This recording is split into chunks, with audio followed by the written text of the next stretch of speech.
That being said, your next comedian coming to the stage is definitely the guy you want to talk to about the new Avengers movie. After the show, please make some noise for Jamie Carbone!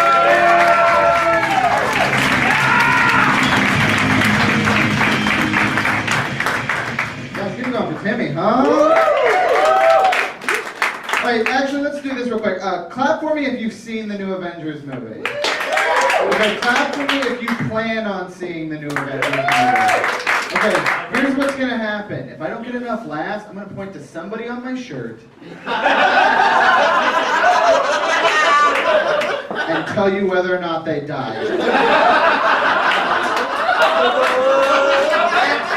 You guys might be thinking, Jamie, this is blackmail. It's actually extortion. So, that's what we're doing. We're going to start right now. I got Ryu from Street Fighter. Dies. Sorry. Doesn't make it through the movie. I don't know. Guys, I don't know how I feel about nerds. I really don't. Like, I think if you're over 25 and own a katana, you should be on a government list. A list of cool dudes.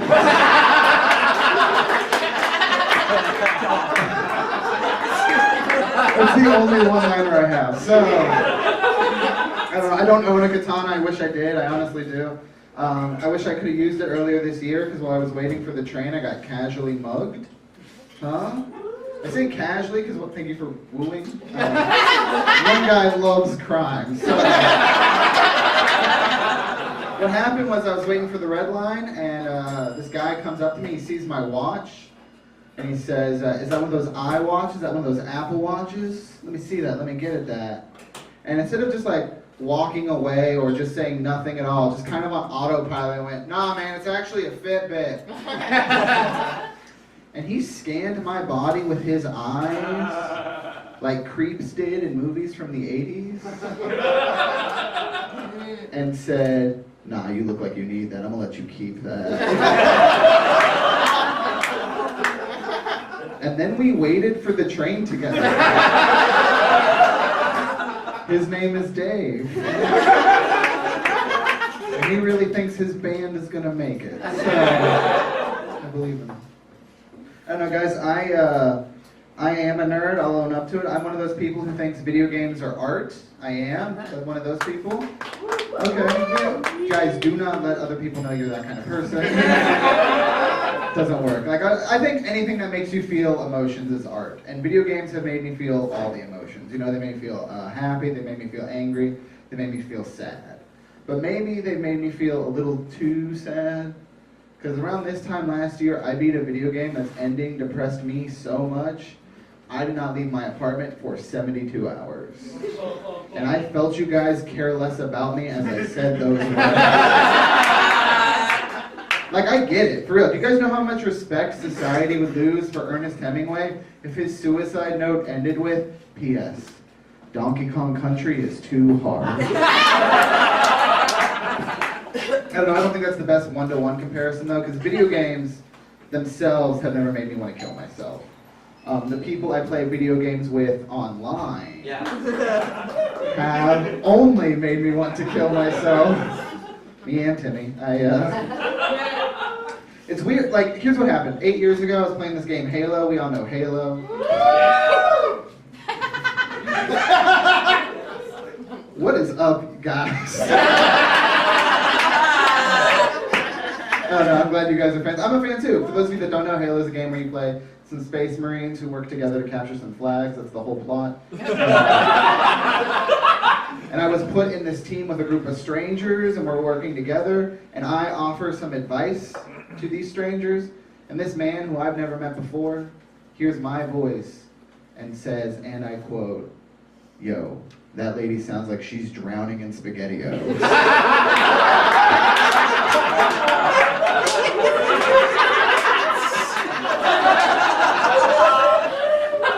And I think about this man every day.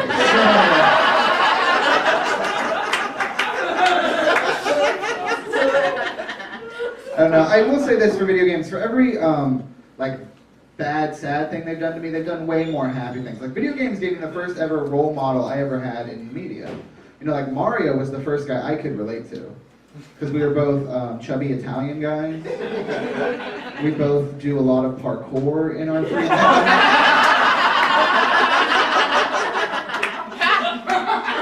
Why y'all laughing? So I just want to give like a quick shout out to the nation of Japan for making Mario a thing. Because there's no way an American company ever would have made those games, you know? Would have been like, all right, Tom, what ideas do you have for us this week? All right, do you remember that plumber we had fight that gorilla in that abandoned construction yard? What if we put him in a magic kingdom where he had to fight an army of turtles to rescue a princess? I don't know, Tom, sounds a little weird. All right, what if we had that plumber get all of his friends together and they went go-karting?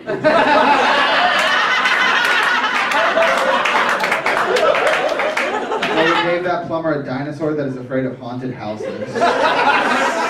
Or we had that plumber dress up like a raccoon and fight the sun. What if we had that plumber play golf, or soccer, or tennis, or baseball, or more go-karting? What if? What if we had that plumber throw a party? But it's not a party, it's a board game that destroys friendship. And will lead to one awkward situation in West Virginia in 1999 where a very worked up 11-year-old, me!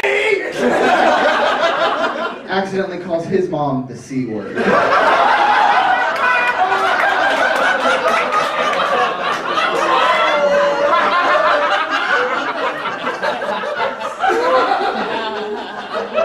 Tom, these are bad. These are bad ideas.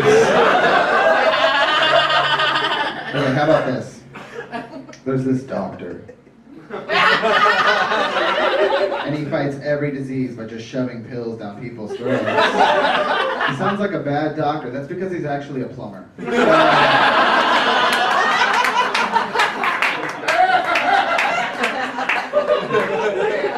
Dude, you got so many high fives earlier. Why are you clapping? So thank you, Japan. Okay, guys, that was some of the fun stuff. You guys mind if I get personal with you? Huh? Yeah. Cool. You guys have been great.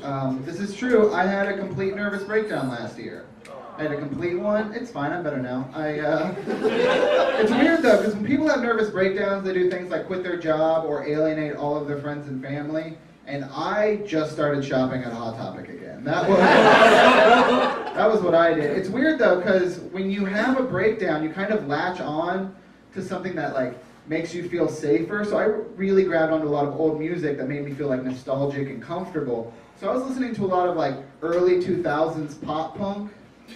You know, bands with names that sound like it's a toddler stringing together a sentence for the first time. You know, like Newfound Glory, Boxcar Racer. I don't know what Bowling for Soup is, but it sounds like the worst possible Hunger Games spinoff, you know?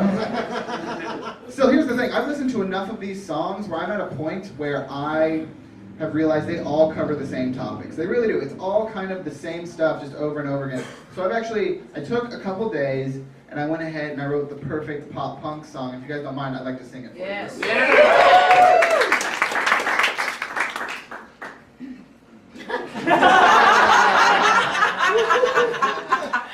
That could not have been done better.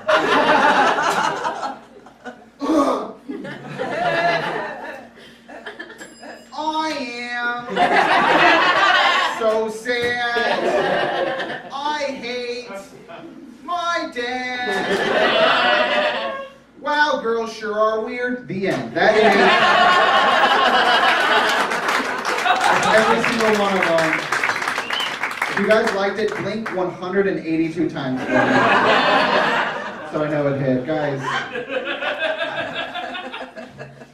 But here's the thing, I had a nervous breakdown. What happened was, I'm 29 years old, and I finally started therapy last year. Hadn't started it before, and what happened was, growing up as a nerd, I always thought I could handle something myself. So whenever I felt like depressed or sad, I just consumed a piece of nerd media, you know, like movies, video games, comic books, which led to a very weird moment during my first session, where my therapist asked me what the happiest moment of my entire life was. And it wasn't when I graduated college or when I married my wife, but it was on our honeymoon. when we went to Disney World and a man dressed like Chewbacca hugged me. And I felt the safest I had in my entire life. Like, here's the thing though, the reason I finally started therapy, like I said, 29 years old. Oh, I gotta change that joke soon. I turn 30 next week. Yeah, I'm also not happy about it. But last year, what happened last May, I realized that I was in love with 2 women. And instead of like saying something to them and potentially losing these people from my life, I tried to take a coward's way out and I tried to kill myself. And I know suicide makes a lot of people uncomfortable, I know it does, but I think we can all agree that suicide has affected most, if not all of us in this room, and that we as a society should be more comfortable talking about it. But I think we can also all agree as a group that because 2 women love you is the dumbest reason.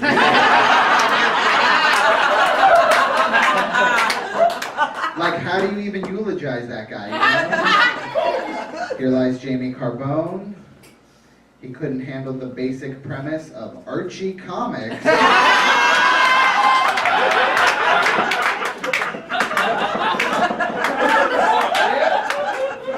Rest in peace, you fucking jughead. Thanks, guys. I'm Jamie.